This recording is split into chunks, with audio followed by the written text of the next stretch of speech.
नमस्कार, आदाब एंड सत श्री अकाल। सभी का स्वागत है अपने प्यारे से चैनल प्रबोधन में। और मैं आदित्य भार्गव आप सभी का स्वागत करता हूँ। एंड जैसा कि हम लोगों ने स्टार्ट करा हुआ था अपना क्लास 10th का चैप्टर, साइंस का चैप्टर, वो था कार्बन एंड इट्स कंपाउंड्स का। एंड अगर मैं रिकैप दे दूं कि हमने अभी तक क्या क्या पढ़ा हुआ है, तो हमने सबसे पहले देखा था कि why carbon is so much special. And हमने जाना था कि कार्बन को स्पेशल बनाती हैं वो दो फैक्टर्स या दो चीजें। एंड वो दो चीजें कौन कौन सी हैं? एक है कैटिनेशन की एबिलिटी एंड दूसरी कोवेलेंट बॉन्ड बनाने की एबिलिटी। एंड हमने इसके ऊपर पूरा इन्वेस्टिगेशन भी करा था कि why carbon forms covalent bond. तो कार्बन जो है कोवेलेंट बॉन्ड बनाता है because of its tetravalency. Tetravalency बोले तो लास्ट शेल में 4 इलेक्ट्रॉन्स का होना, इसकी वजह से ये कोवेलेंट बॉन्ड बनाता है। एंड इसी दौरान हमने इवन ये भी जाना था कि covalent bond and ionic bond में क्या डिफरेंस है। इसके बाद हमने ऑर्गेनिक कंपाउंड्स की स्टडी स्टार्ट कर दी थी।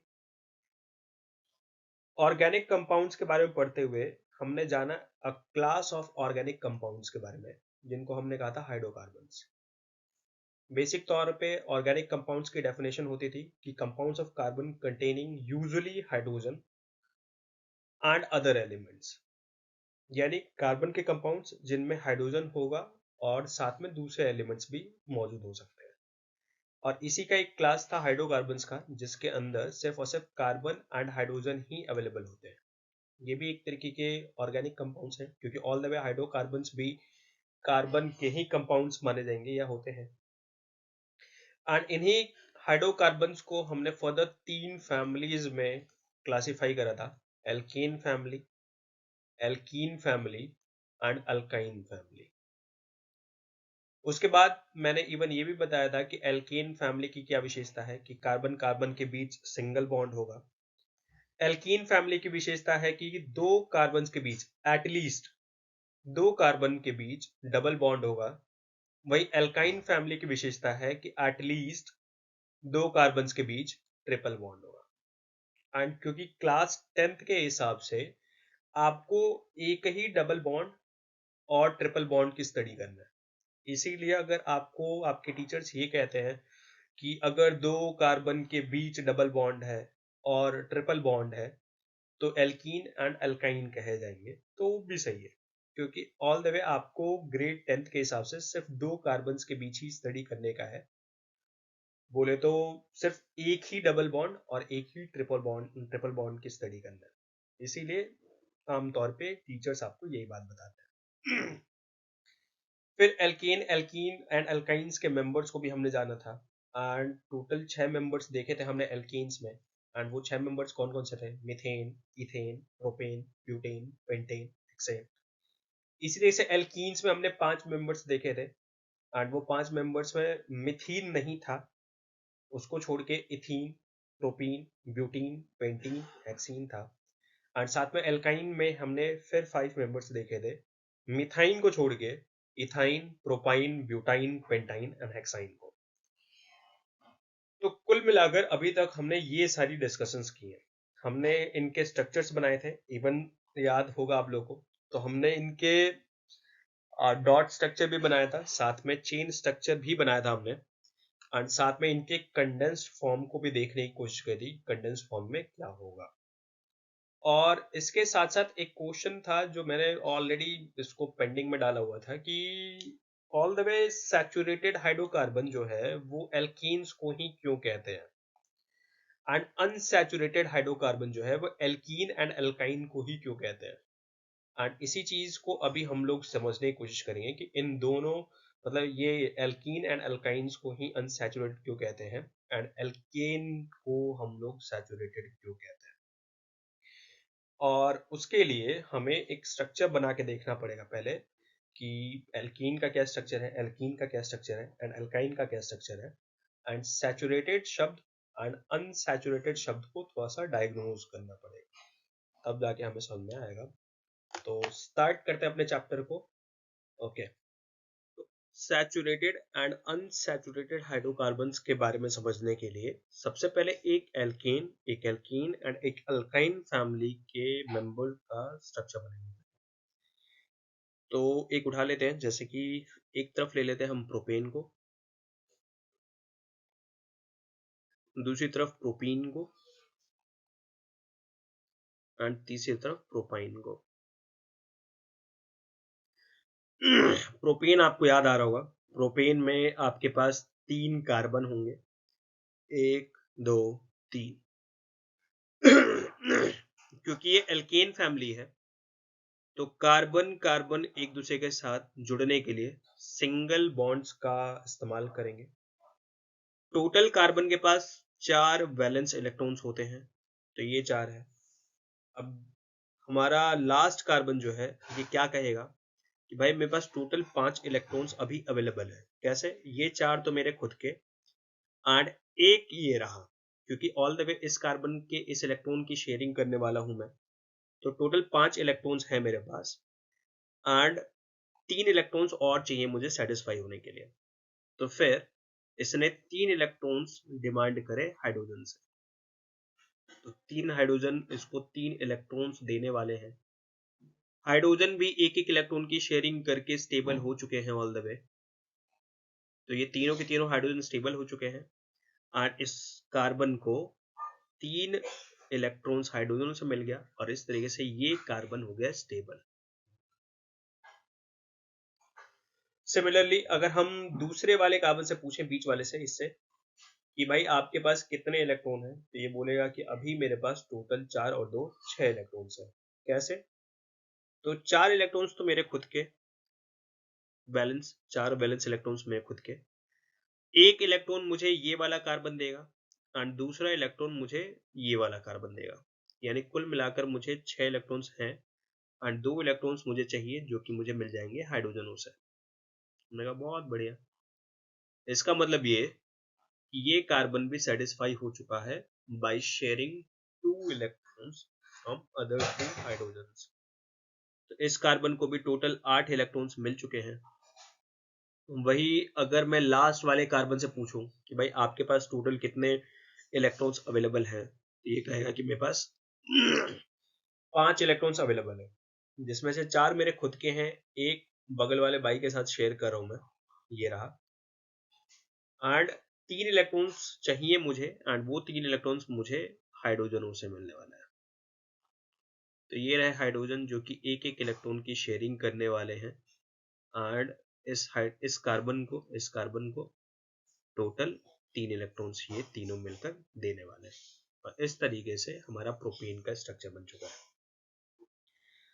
एंड अगर मैं, ये तो हमारा डॉट स्ट्रक्चर है एल्कीन का, इसी को अगर मैं लाइन के फॉर्म में और चेन के फॉर्म में दिखाने की कोशिश करूं तो कुछ इस तरीके का स्ट्रक्चर मिलेगा हमें। सॉरी,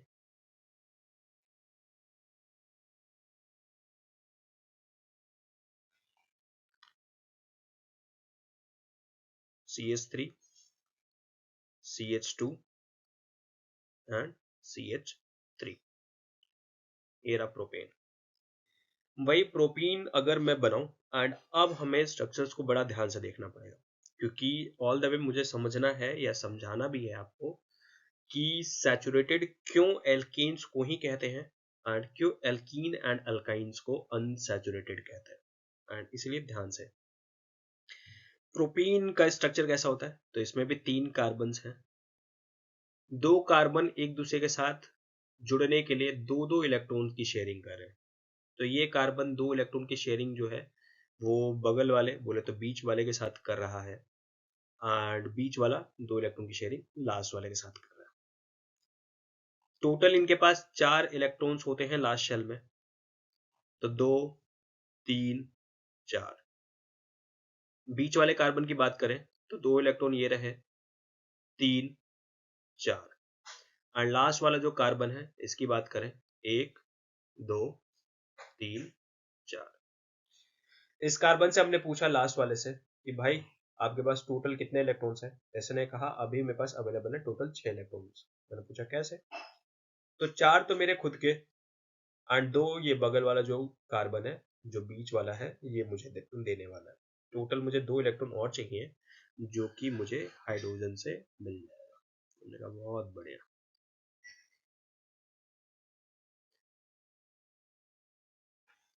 यानी इस कार्बन की बात करें तो ये कार्बन जो है अपने 8 इलेक्ट्रॉन्स लेकर सेटिस्फाइड है। कैसे?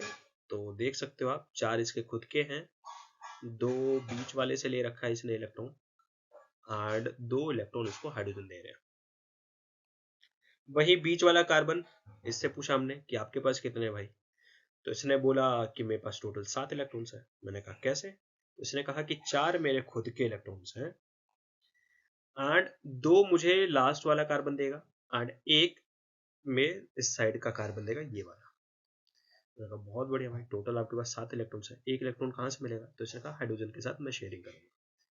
तो कुल मिलाकर इसको भी 8 इलेक्ट्रॉन्स मिल चुके हैं। इसका मतलब ये कि ये भी अपने 8 इलेक्ट्रॉन्स लेकर खुश है भाई, ये भी सेटिस्फाइड है।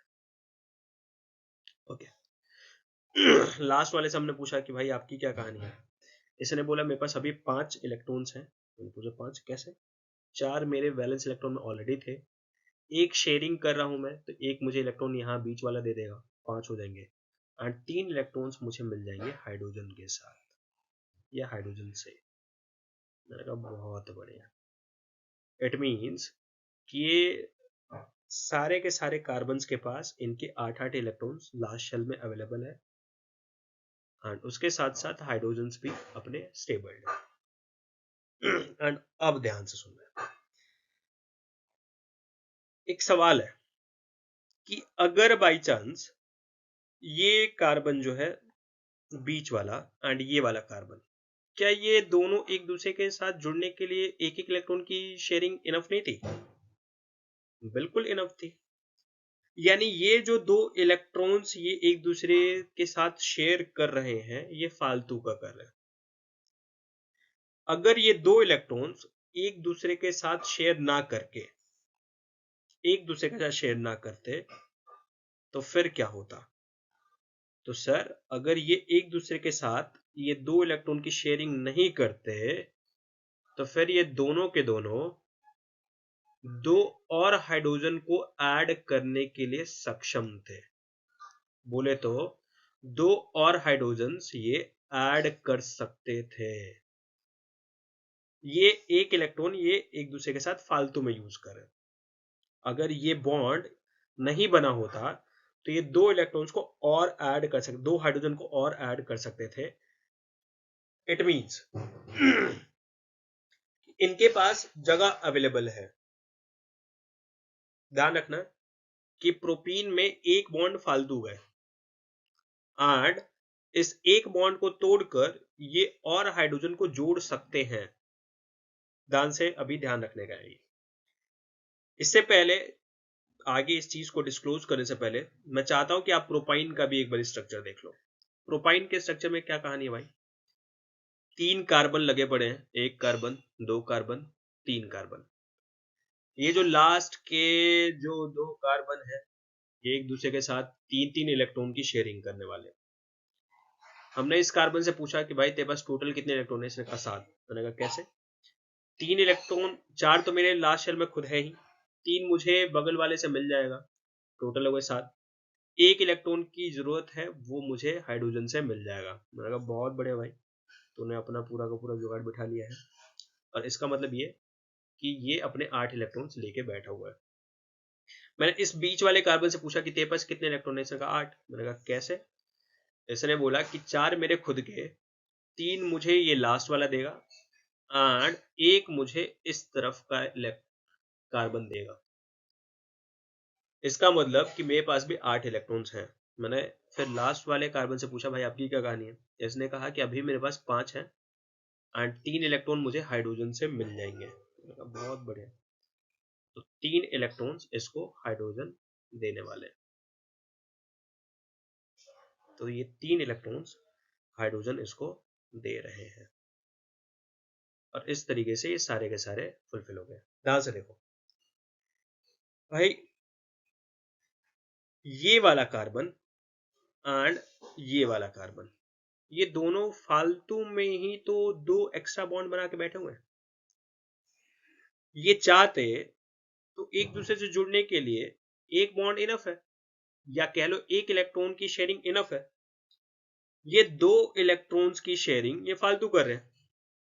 ये चाहते तो इन दो इलेक्ट्रॉन्स की शेयरिंग ना करके दो एक्स्ट्रा हाइड्रोजन ऐड कर सकते थे। दो एक्स्ट्रा हाइड्रोजन, हर कार्बन दो एक्स्ट्रा हाइड्रोजन, मतलब टोटल 4 एक्स्ट्रा हाइड्रोजन ऐड किए जा सकते थे यहां पे, अगर अगर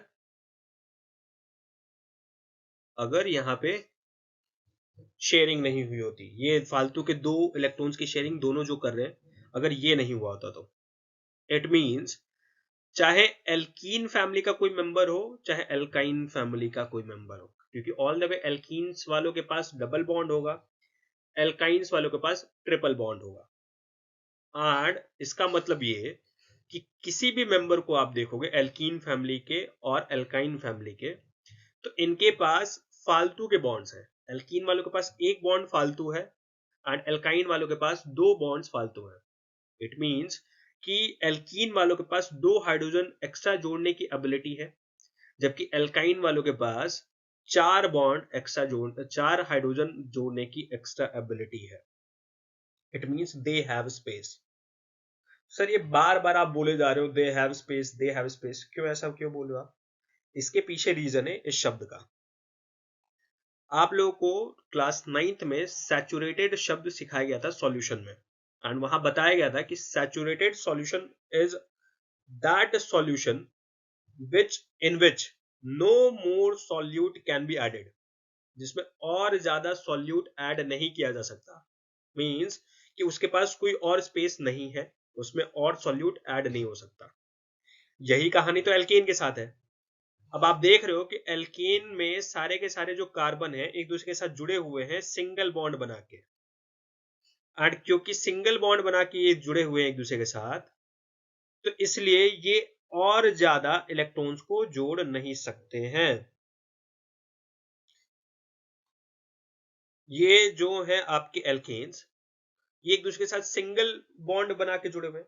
इसका मतलब ये कि और ज्यादा हाइड्रोजन को ऐड नहीं कर सकते हैं। भाई एल्कीन एंड एल्काइन एक दूसरे के साथ double bond, alkene and alkyne के मेंबर्स में कार्बन कार्बन के बीच डबल बॉन्ड और ट्रिपल बॉन्ड होता है, जहां पे एक बॉन्ड या दो बॉन्ड फालतू है। आप उस एक बॉन्ड को तोड़कर हाइड्रोजन को जोड़ सकते हो। You have space. यानी एल्कीन एंड एल्काइंस के पास और ज्यादा स्पेस नहीं होता, और ज्यादा hydrogen, sorry, alkene and alkynes के पास और ज्यादा स्पेस अवेलेबल होता है हाइड्रोजन को ऐड करने के लिए, जबकि एल्केन्स के पास हाइड्रोजन को ऐड करने के लिए और ज्यादा स्पेस अवेलेबल नहीं होता। इसीलिए ये कहलाते हैं सैचुरेटेड, जबकि एल्कीन एंड अल्काइंस को एक साथ कैटेगराइज किया गया था अनसैचुरेटेड हाइड्रोकार्बन्स में। और मेरे ख्याल से अभी आप लोगों को समझ में आ गया होगा कि क्यों हमने एल्कीन एंड अल्काइन फैमिली को, या फिर जो स्टैंडर्ड बुक्स में या नॉर्मल बुक्स में लिखा जाता है कि कार्बन कार्बन के बीच डबल बॉन्ड और ट्रिपल बॉन्ड हुआ तो फिर वो अनसैचुरेटेड है, कार्बन कार्बन के बीच सिंगल बॉन्ड हुआ तो वो सैचुरेटेड है, ऐसा क्यों बोला जाता था? क्योंकि डबल बॉन्ड और ट्रिपल बॉन्ड होगा तो उसके पास स्पेस अवेलेबल होगा, वो और हाइड्रोजन को ऐड कर सकता होगा। लेकिन अगर सिंगल बॉन्ड हुआ तो उसके पास कोई स्पेस अवेलेबल नहीं होगा, वो और ज्यादा हाइड्रोजन को ऐड नहीं कर सकता है। तो एल्केन्स सैचुरेटेड होते हैं, वही एल्कीन एंड अल्काइंस अनसैचुरेटेड होते हैं। एंड अगर आपने ये बात समझ ली है तो आपने कुछ फॉर्मूले देखे होंगे, स्ट्रक्चर्स आपने शायद होमवर्क में बनाया भी होगा, आई होप बनाया ही होगा।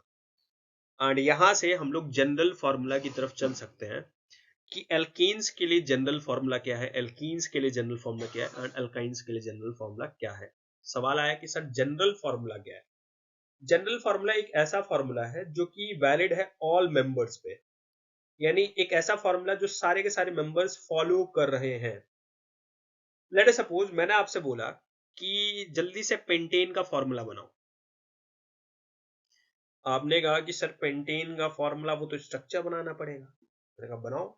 स्ट्रक्चर बनाया आपने, पूरी मेहनत करी, एंड उसके बाद आपने फॉर्मूला बताया C5H12।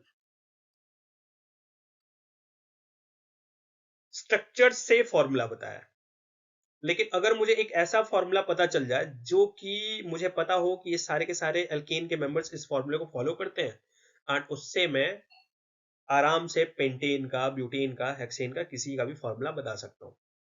ऐसा फॉर्मूला जो उस फैमिली के सारे मेंबर्स ओबे करते हैं, ऐसे फॉर्मूले को हम कहते हैं जनरल फॉर्मूला। एंड एल्केन्स के लिए जो जनरल फॉर्मूला है वो है आपका CnH2n+2। सर CnH2n+2 ऐसा मतलब कैसे? एक बारी प्रोपेन का फॉर्मूला, अभी प्रोपेन का स्ट्रक्चर याद करा दूं मैं। यही था ना आपका प्रोपेन का स्ट्रक्चर। मैं बार बार प्रोपेन का स्ट्रक्चर ले रहा हूं, इसके पीछे एक कारण है। मैंने शुरू से ही आपको प्रोपेन का स्ट्रक्चर बताया हुआ है। आई होप आपने और भी किसी चीज का स्ट्रक्चर बनाया होगा। आगे जाके मैं धीरे धीरे और सबका भी स्ट्रक्चर दिखाता रहूंगा ताकि आपको ध्यान रहे एंड आप लोग मैच करते रहना। ओके, ये रहा हमारा प्रोपेन का स्ट्रक्चर। एंड अगर आप इसके फॉर्मूले को काउंट करोगे, इसके फॉर्मूले को पता लगाओगे, तो क्या देखोगे? C3H8। कैसे सर? 3 कार्बन है, 1 2 3, 3 कार्बन है एंड 8 हाइड्रोजन है, 1 2 3 4 5 6 7 8। वही अगर एल्कीन बोले तो एक प्रोपीन उठा लूं मैं, तो इसका स्ट्रक्चर क्या है? ये रहा इसका स्ट्रक्चर सर। 2 3 4। एंड अगर मैं आपसे पूछूं कि sorry very sorry, okay, and अगर मैं आपसे पूछूं कि इसका फॉर्मूला क्या है, तो आप बोलोगे C3H6। क्यों? क्योंकि 3 कार्बन है एंड 6 हाइड्रोजन है। एंड 6 हाइड्रोजन आप चेक कर पा रहे होंगे कि 1 2 3 4 5 6, 6 हाइड्रोजन है, इसीलिए यहाँ पे C3H6। ओके, एल्काइंस पे भी आ जाते हैं, उसके बाद एक साथ सबका जनरल फॉर्मूला ही देख लेंगे। और ये रहा हमारा अल्काइन, बोले तो प्रोपाइन। एक मेंबर लिया मैंने प्रोपाइन, जिसका जनरल फॉर्मूला, जिसका फॉर्मूला है C3H4। एक बॉन्ड, जैसा कि मैंने अभी अभी थोड़ी देर पहले बताया था, एक बॉन्ड 2 हाइड्रोजन खा जाता है भाई।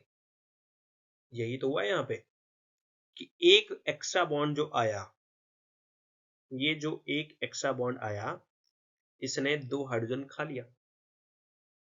2 हाइड्रोजन की स्पेस इसने अक्वायर कर ली है। यही कारण था कि यहाँ पे 8 हाइड्रोजन थे, जबकि यहाँ पे 6 हाइड्रोजन है। अगले में तो और कहानी देख लो भाई, एक और एक्स्ट्रा बॉन्ड, 2 बॉन्ड्स यहाँ एक्स्ट्रा है, तो एक ने 2 हाइड्रोजन खाए तो 2 ने 4 हाइड्रोजन खा लिए, तो 8 से 4 हो गए। देख सकते हैं आप। ओ, इसका मतलब सर, एल्कीन का अगर जनरल फॉर्मूला है CnH2n+2, तो एल्कीन का जनरल फॉर्मूला हो जाएगा CnH2n। एंड वो चीज नोटिस भी कर रहे हो आप कि 3 का डबल होता है 6, तो अगर ये n है तो ये हो गया आपका 2n। जबकि यहां पे क्या कहानी थी कि 2n+2, डबल में 2 और ऐड कर दो, एंड यहाँ पे डबल में 2 माइनस कर दो, 2n-2। इसीलिए एल्काइंस का जो फॉर्मूला हो जाता है, जनरल फॉर्मूला, वो हो जाता है CnH2n-2। तो हमारे पास जनरल फॉर्मूला आ गया, एंड ये एक ऐसा फॉर्मूला होता है जो कि उस फैमिली के सारे मेंबर्स ओबे करते हैं। तो अगर मैं आपसे अब पूछूं कि जल्दी से मुझे हेक्सेन का फॉर्मूला बताओ, तो फिर आपको पूरा स्ट्रक्चर बनाने की कोई जरूरत नहीं है, आपको सिर्फ ये फॉर्मूला ध्यान रखने का है। एंड ये फॉर्मूला क्या है? CnH2n+2। एंड आपको ये बात तो पता ही है कि हेक्स का मतलब होता है 6 कार्बन, एंड 6 कार्बन का मतलब होगा कि आपको N6 लेना पड़ेगा। तो C6H2 इंटू में 6+2, C6H12+2, C6H14। तो फॉर्मूला हो गया हमारा C6H14। वही अगर मैं आपसे पूछूं कि हेक्सीन का फॉर्मूला जल्दी से बताओ, तो फिर आप बोलोगे हो सर हेक्सीन एल्कीन है ये। एंड एल्कीन्स का जो जनरल फॉर्मूला होता है वो होता है CnH2n, डबल हाइड्रोजन होंगे। एंड क्योंकि हेक्स का मतलब 6 होता है, n की वैल्यू हमें 6 लेनी पड़ेगी, कार्बन 6 हो जाएंगे हमारे पास, तो 6 एंड 2 इंटू में 6 हो गया डबल, बोले तो C6H12। एंड वही अगर मैं आपसे पूछूं कि हेक्साइन का फॉर्मूला बता दो भाई, हेक्साइन बोले तो alkyne family, and alkyne families का जो जनरल फॉर्मूला है वो है CnH2n-2, 2 कम करना पड़ेगा, तो 12 में से 2 कम करोगे 10 हो जाएगा।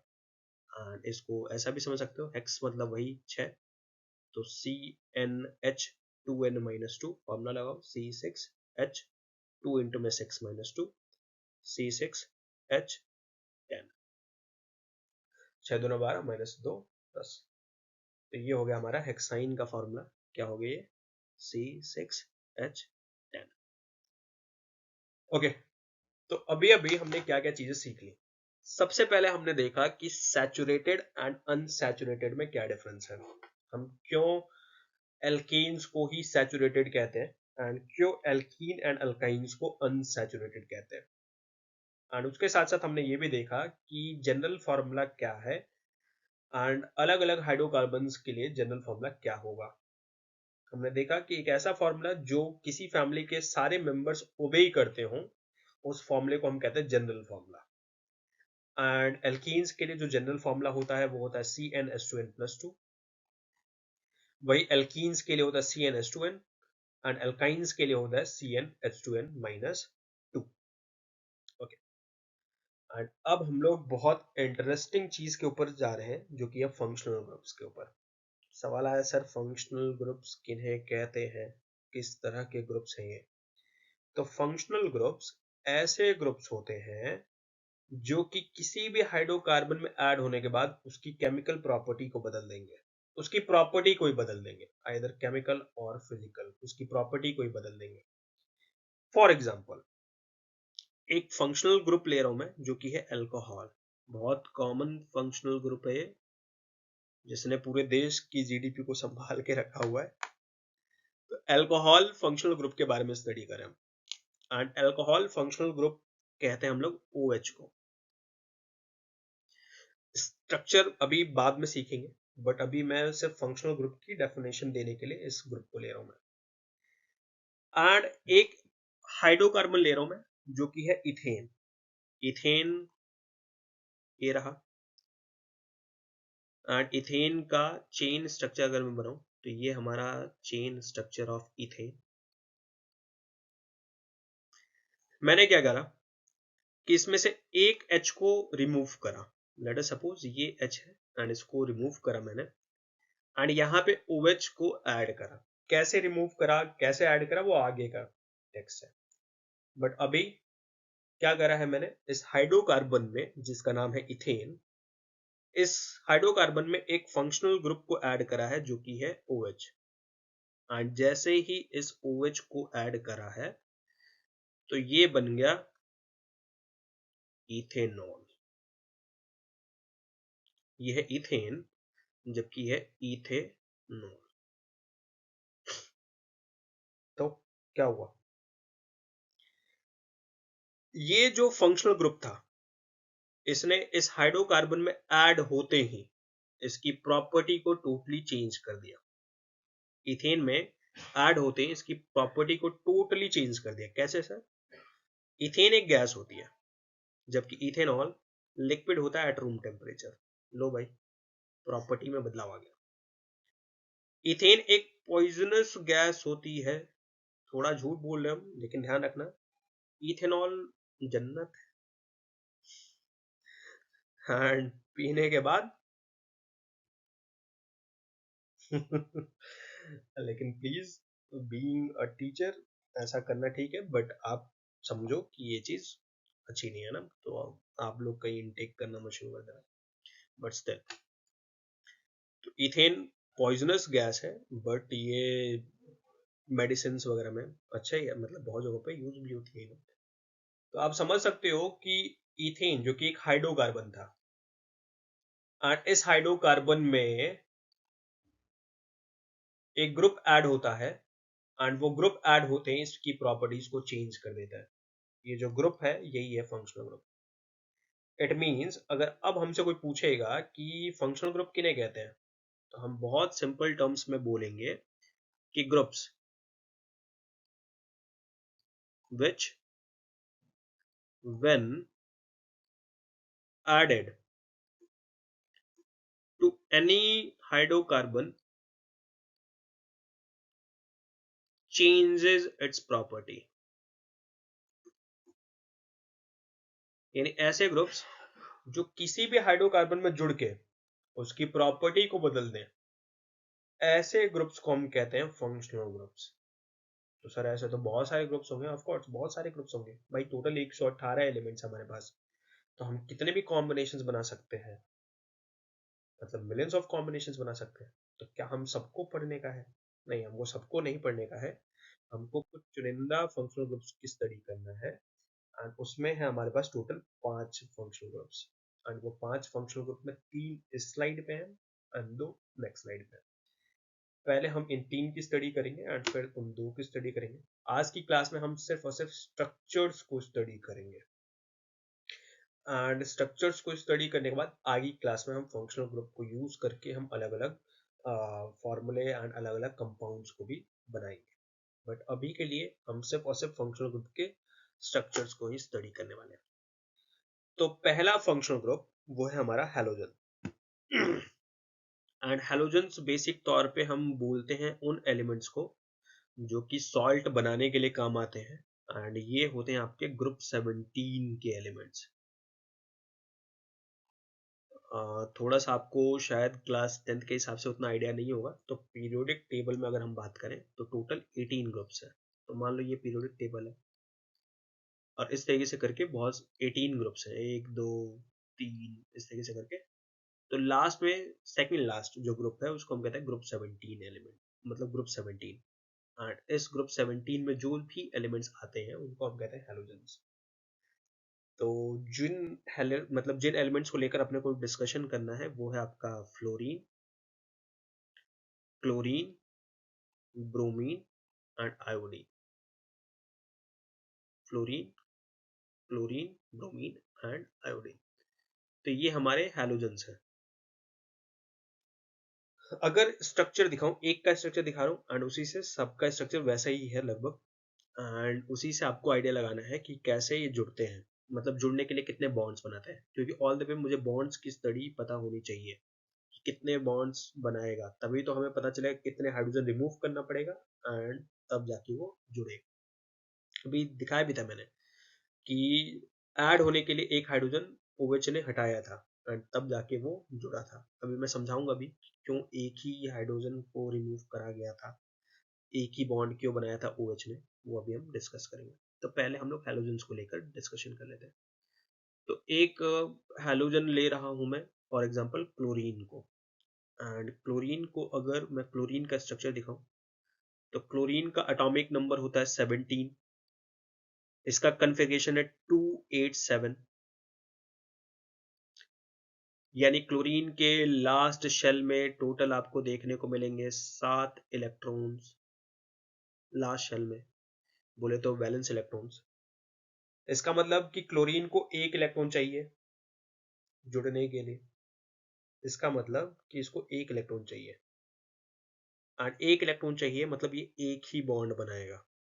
यानी मैं कह सकता हूं कि क्लोरीन जब भी जुड़ेगा तो एक बॉन्ड से जुड़ेगा, एंड एक बॉन्ड के अंदर एक हाइड्रोजन को रिमूव करना पड़ेगा एंड वहां क्लोरीन ऐड करना पड़ेगा। क्योंकि ये सारे के सारे एक ही ग्रुप के हैं तो सब सेम पैटर्न फॉलो करते हैं, सबके लास्ट में वही 7 इलेक्ट्रॉन्स होंगे। इसका मतलब ये कि सब जुड़ने के लिए एक एक इलेक्ट्रॉन की जरूरत या एक एक इलेक्ट्रॉन की शेयरिंग करेंगे। तो चाहे फ्लोरीन हो, चाहे क्लोरीन हो, चाहे ब्रोमीन हो, चाहे आयोडीन हो, ये सारे के सारे जो होंगे वो एक एक इलेक्ट्रॉन की शेयरिंग करके जुड़ेंगे, या दूसरे शब्दों में कह लो एक एक बॉन्ड बनाएंगे बस जुड़ने के लिए। ओके, अब नेमिंग को लेकर करते हैं। तो किन्हीं फंक्शनल ग्रुप के नाम पहले लगाए जाएंगे तो उनको हम प्रीफिक्स कहेंगे, यानी पहले ही फिक्स करना उनके नाम। एंड किन्हीं फंक्शनल ग्रुप की बात करें तो उनके नाम बाद में लगाए जाएंगे तो उनको हम सफिक्स के रूप में कहेंगे। तो फ्लोरीन, इसके लिए अपन फ्लूरो,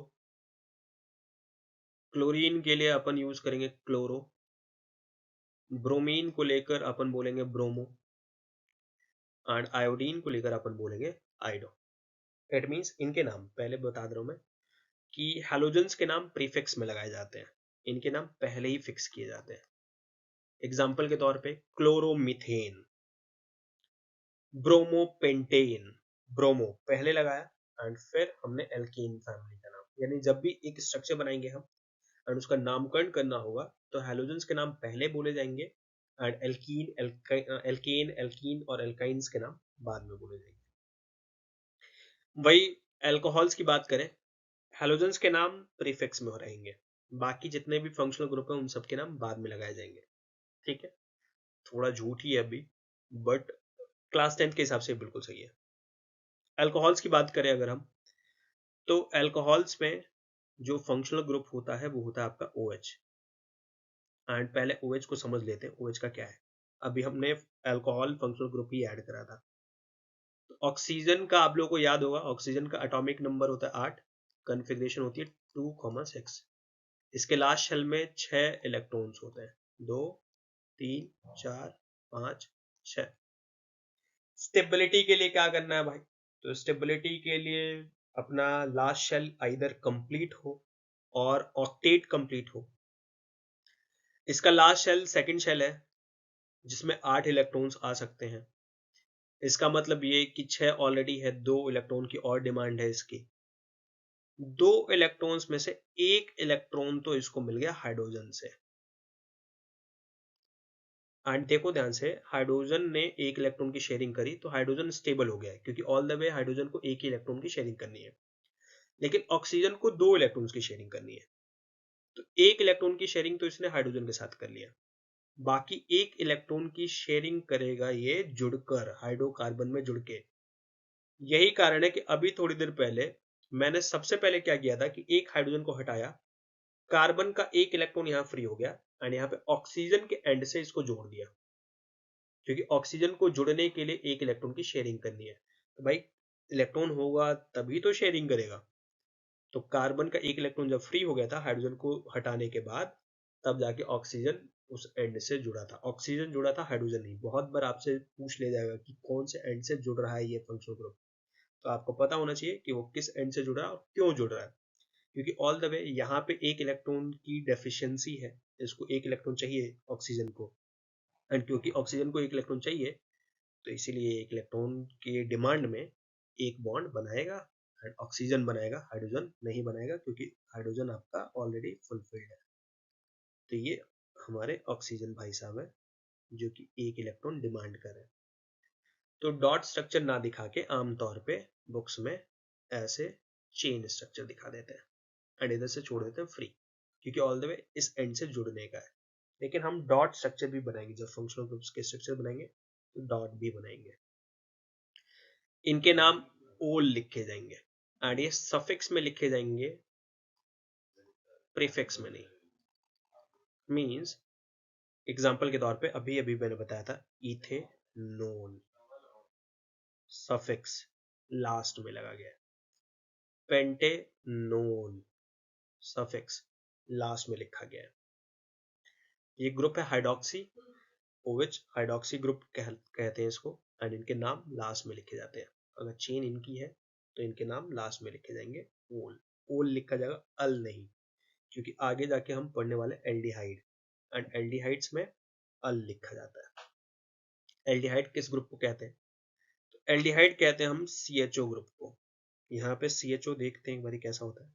कार्बन ये रहा, इसके लास्ट शेल में अगर हम देखें तो 4 इलेक्ट्रॉन्स हैं एंड 4 में से 2 इलेक्ट्रॉन्स की शेयरिंग तो ये करता है ऑक्सीजन के साथ। तो ऑक्सीजन जो कि ऑलरेडी इसको 2 इलेक्ट्रॉन्स ही चाहिए, ऑक्सीजन को 2 ही इलेक्ट्रॉन चाहिए, अभी अभी मैंने दिखाया भी। तो 6 और 2 हो गए 8, 8 इलेक्ट्रॉन हो गए, तो ऑक्सीजन तो भाई आपका हो गया सेटिस्फाइड। तो अगर हम ऑक्सीजन को बनाए तो ऑक्सीजन तो हो गया सेटिस्फाइड, ठीक है, यानी ऑक्सीजन के एंड से जुड़ने वाला नहीं है। लेकिन कार्बन की कहानी क्या है सर, कार्बन की कहानी यह है कि इसके पास टोटल 4 वैलेंस इलेक्ट्रॉन्स हैं, जिसमें से 2 और इलेक्ट्रॉन्स मिल चुके हैं ऑक्सीजन की तरफ से, तो 4 और 2 6 हो गए। एक मिल जाएगा इसको हाइड्रोजन की तरफ से, 7 हो गए।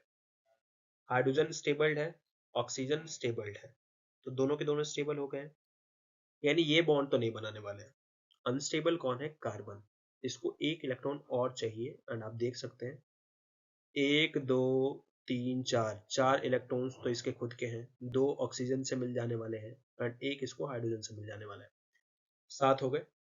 एक इलेक्ट्रॉन की डेफिशिएंसी है, यानी ये जब भी जुड़ेगा एक इलेक्ट्रॉन की शेयरिंग करने के लिए जुड़ेगा।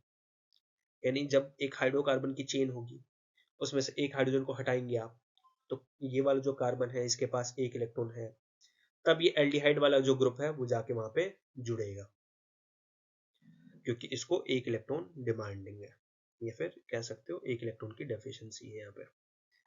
एंड इसके लिए अगर हम चेन स्ट्रक्चर बनाए तो चेन स्ट्रक्चर ऐसा बनेगा। कैसा? तो C double bond O single bond H, इसको आमतौर पे ऐसे भी दिखा देते हैं, CHO, ऐसे। एंड इनके नाम भी सफिक्स में लिखे जाते हैं, जैसा कि मैंने बताया कि सिर्फ और सिर्फ हमारे हैलोजेंस ही हैं जिनके नाम जो होंगे वो बाद में लिखे जाएंगे, पहले नहीं। एंड ये है हमारा अल। सफिक्स हैलोजेंस ही हैं जिनके नाम पहले लिखे जाएंगे, बाद में नहीं। एंड अल्कोहल ओल लिखा गया था सफिक्स के रूप में। एल्डिहाइड अल लिखा जा रहा है, इसका भी नाम सफिक्स के रूप में लिखा जाएगा। यानी एग्जांपल के तौर पे पेंटेनल, अल सफिक्स में आ गया। हेक्सेनल, अल सफिक्स में आ गया, सफिक्स मतलब लास्ट में आ गया। तो ये एल्डिहाइड ग्रुप है। एंड अगर मैं आपसे पूछूं कि एल्डिहाइड ग्रुप किस एंड से जुड़ता है, क्या वो कार्बन के एंड से जुड़ता है, हाइड्रोजन के एंड से जुड़ता है और ऑक्सीजन के एंड से, तो आप बोलोगे कि सर वो कार्बन के एंड से जुड़ता है, क्योंकि ऑक्सीजन एंड हाइड्रोजन स्टेबल है, उन्होंने जितनी इलेक्ट्रॉन्स की रिक्वायरमेंट थी उतने इलेक्ट्रॉन्स की वो शेयरिंग कर रहे हैं वो कार्बन के साथ। जबकि कार्बन को एक इलेक्ट्रॉन की डेफिशिएंसी है एंड उसी डेफिशिएंसी को पूरा करने के लिए वो एक बॉन्ड बनाता है। अगले फंक्शनल ग्रुप है हमारे कीटोन्स। तो कीटोन में होते हैं हमारे कार्बन एंड ऑक्सीजन। क्या बोला मैंने? कीटोन्स में होते हैं हमारे कार्बन एंड ऑक्सीजन। तो ये रहा कार्बन भाई। कार्बन को टोटल 4 वैलेंस इलेक्ट्रॉन्स हैं, इसमें से 2 बॉन्ड्स तो ये ऑक्सीजन के साथ बना रहा है। इट मींस ऑक्सीजन आपका स्टेबल्ड है, क्योंकि ऑल द वे ऑक्सीजन को 2 बॉन्ड बनाना होता है खुद को स्टेबल करने के लिए। ऑक्सीजन स्टेबल्ड है, ऑक्सीजन ने 2 इलेक्ट्रॉन्स की शेयरिंग कर ली है। कार्बन आपका अनस्टेबल है, इसको 2 और इलेक्ट्रॉन चाहिए। टोटल कार्बन के पास 6 ही तो इलेक्ट्रॉन है, 4 खुद के, 2 ऑक्सीजन से मिल जाएंगे, 6। और ये जो कीटोन होगा, आप देख सकते हो कि इसको 2 इलेक्ट्रॉन्स की डेफिशिएंसी है, एक इस एंड से एंड दूसरा इस एंड से। तो ये हमेशा कार्बन की चेन्स में बीच में पाया जाएगा। एक इधर की तरफ कार्बन जोड़ेगा एंड एक इधर की तरफ कार्बन जोड़ेगा। इसीलिए कीटोन्स का जो स्ट्रक्चर आपको दिखाई देता है वो ऐसा दिखाई देता है, C double bond O and 2 bonds. And यहां आपको ध्यान रखना है कि कीटोन्स इकलौते ऐसे फंक्शनल ग्रुप हैं जो हमेशा हाइड्रोकार्बन्स की चेन के बीच में कहीं पाए जाते हैं। बीच में कौन, एकदम बीचों बीच नहीं बोलो मैं, हमेशा कभी टर्मिनल पोजीशन पे नहीं पाए जाएंगे, हमेशा आपको बीच में कहीं दिखाई देंगे। वही इनके नाम की बात करें तो इनका नाम ओन होता है, ये भी सफिक्स के रूप में, वन नहीं पढ़ेंगे आप इसे, ओन पढ़ेंगे। एग्जाम्पल के तौर पे अगर हम देखें तो हो गया ब्यूटेनोन, पेंटेनोन, नाम देख रहे हो लास्ट में आ रहा है, ओन, ब्यूटेनोन, ये लास्ट में ही आ रहे हैं। एंड लास्ट फंक्शनल ग्रुप जिसके बारे में अभी डिस्कशन करना है वो है हमारा carboxylic functional group. And carboxylic functional group की अगर हम देखें तो कार्बोक्सिलिक फंक्शनल ग्रुप में होता है आपका COOH। इसका स्ट्रक्चर एक बार देखते हैं। कार्बन 3 4, एक तरफ से ऑक्सीजन जुड़ा हुआ है जो कि 2 इलेक्ट्रॉन्स की शेयरिंग कर रहा है, 1 2 3 4 5 6। 2 इलेक्ट्रॉन्स की शेयरिंग कर रहा है कार्बन के साथ, तो ऑक्सीजन तो अपना सेटिस्फाइड है, इस ऑक्सीजन की तो बात ही अलग है।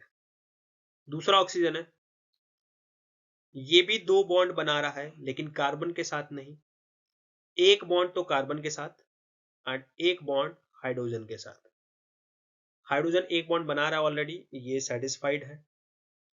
ऑक्सीजन को देखो तो इसको 2 बॉन्ड बनाने होते हैं, आइदर वो एक के साथ ही दोनों बॉन्ड बना ले या दो अलग अलग के साथ 2 बॉन्ड बनाए। तो ये हाइड्रोजन के साथ एक बॉन्ड बना रहा है एंड एक बॉन्ड बना रहा है ये कार्बन के साथ। इट मींस ये ऑक्सीजन भी सेटिस्फाइड, ये हाइड्रोजन भी सेटिस्फाइड एंड ये वाला ऑक्सीजन भी सेटिस्फाइड। अनसेटिस्फाइड कौन है? कार्बन। इसको एक इलेक्ट्रॉन और चाहिए। क्यों सर? क्योंकि 1 2 3 4, 4 तो इसके खुद के हैं, एक मिल जाएगा इस वाले ऑक्सीजन से 5 एंड 2 मिल जाएंगे इस वाले ऑक्सीजन से, टोटल हो गए 7। तो 7 इलेक्ट्रॉन्स तो इसको मिल रहे हैं लेकिन एक इलेक्ट्रॉन इसको नहीं मिल रहा है।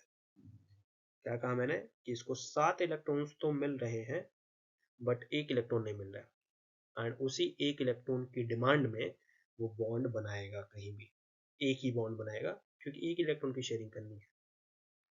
वही इस वाले कार्बन की मैंने कीटोन वाले कार्बन की ऑलरेडी बता दिया है कि इसको टोटल अगर देखें तो 4 खुद के हैं, 2 ऑक्सीजन से मिल रहा है, 6 मिल रहे हैं, 2 इलेक्ट्रॉन चाहिए, एक इस एंड से ढूंढेगा ये एंड एक इस एंड से, इसलिए कार्बन कार्बन के बीच में पाया जाएगा ये। और यहीं से एक बात आपको ध्यान रखने वाली बात है कि इसका जो फर्स्ट मेंबर बनेगा वो बनेगा प्रोपेनोन।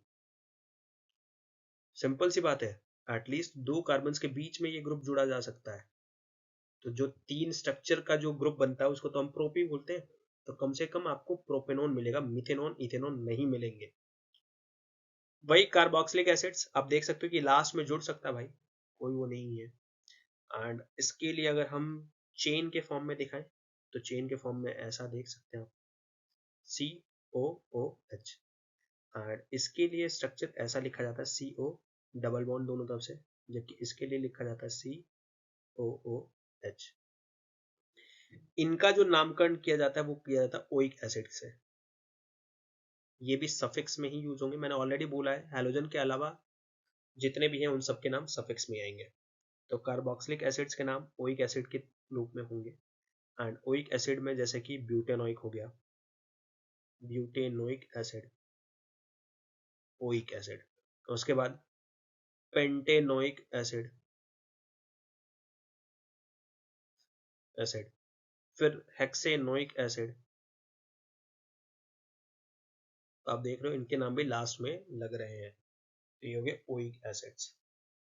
तो अभी शायद आपको समझ में आ रहा होगा ये सारे के सारे फंक्शनल ग्रुप्स को। तो अगर मैं एक पेज पे पूरा सेट समराइज कर दूं सारे फंक्शनल ग्रुप को, तो हैलोजेंस हमारे पास टोटल 4 हैं जिनको स्टडी करना है, fluorine, chlorine, bromine and iodine.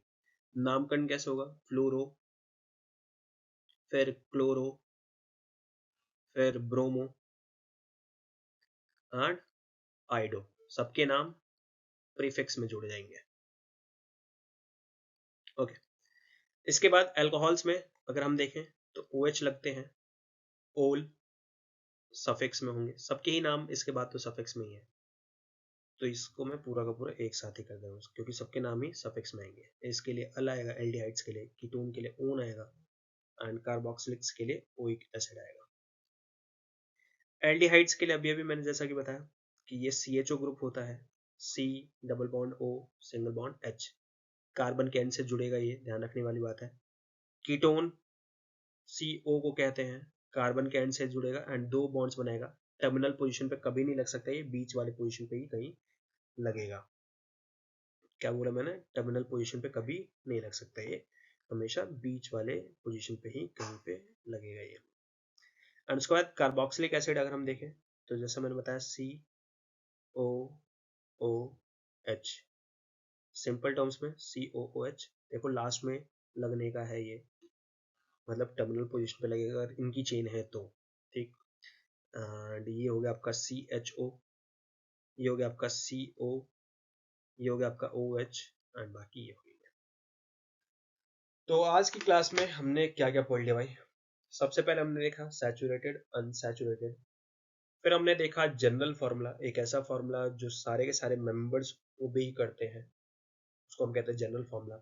Alkanes के लिए जनरल फार्मूला है CnH2n+2, एल्कीन्स के लिए है CnH2n, एल्काइंस के लिए CnH2n-2।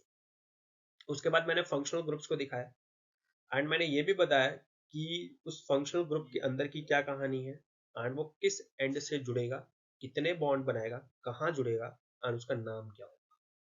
ये सारी बातें अभी तक हमने डिस्कस कर लिया एंड नेक्स्ट चीजें हम अगली क्लास में करेंगे। जब तक के लिए वीडियो को पॉज करते हैं एंड आप लोग प्लीज रिवाइज करते रहो। रिवाइज नहीं करोगे तो भाई कोई फायदा नहीं है। कोई माइकल लाल ऐसा नहीं है जो आपको गुट्टी पिला देगा, है ना, समझ में। तो इसीलिए प्लीज रिवाइज करो। ऑल द वे लाइफ आपकी है, बनाना बिगाड़ना सब आपकी है। ओके, तब तक के लिए थैंक यू एंड प्लीज अगर पसंद आए तो चैनल को लाइक करो, सब्सक्राइब करो, शेयर करो भाई, जितने ज़्यादा शेयर करो बहुत बढ़िया रहेगा। ओके, तब तक के लिए थैंक यू।